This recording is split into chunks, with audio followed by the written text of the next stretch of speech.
Would you like to introduce yourself? Sure. My name is Vesna and I am a member of the community garden at Glen Forest Park. So, have you had any past experience with gardening? Is this your first summer doing it? I've been gardening here for, I think this is my 5th year. I'm not exactly sure because we were on a waiting list for quite a long time. I pretend to garden. I think everybody thinks they know what they're doing, but as you can see, it's kind of overflowing and I don't know how to space things out properly.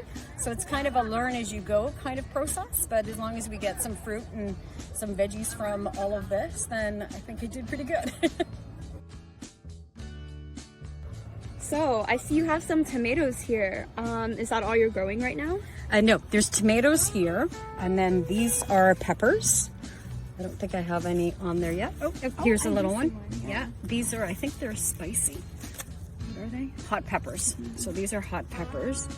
And then if you come over here, we actually have some broccoli. We have some broccoli growing there, which tastes extremely yummy. And this is kale. And I did romaine lettuce, but this is all gone to seed, so it's not very edible. It's very bitter. So I have tomatoes, peppers, kale, broccoli, and I think that's about it. I can't remember. Hot peppers. Have you ever heard of the term food justice, and what does that term mean to you? No, I haven't. All right, so food justice basically means food equality for everybody, so like equal access to fresh foods and cultural foods. Yep. Yeah. I think it's extremely important, hence why communities like this are very important, because I feed myself, my neighbors, my mom, and other individuals, seniors that I know with the food sources that we grow.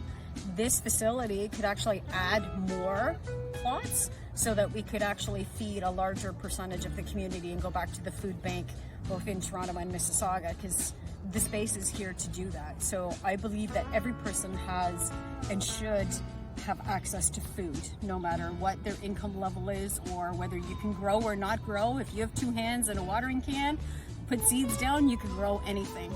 So when it comes to food justice, I think every individual needs to have fresh, nutritious food, and this is tastier and healthier than the stuff that you buy in the store that comes on a truck from the US or other parts of the world.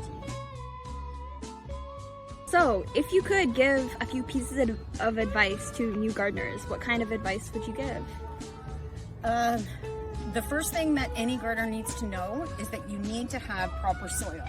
The soil has to have different types of nutrients in it. You can't just use regular soil from a garden. You need to put some cow manure in it and other items to make the soil the healthiest it can be, so that when the plants root themselves, they have a good starting point with a good healthy soil that has no pesticide in it and no weeds or bugs or that type of thing. Okay, and is that all?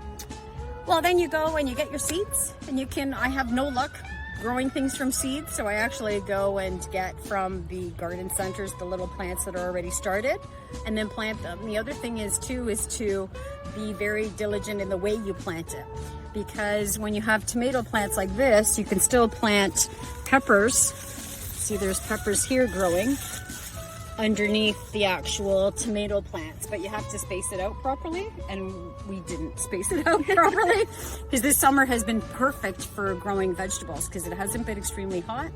There hasn't been a ton of rain, but it's been cool enough so the flowers and the plants aren't burning from the heat. Thank you so much for your time. You're very, very welcome. And I think that all of you kids need to talk to your schools, your principals, your VPs, and your MPs in your community and ask them to build more plots so that we could feed more individuals with this healthy, productive, nutrient food. That's a great idea. All right, bye-bye. Bye.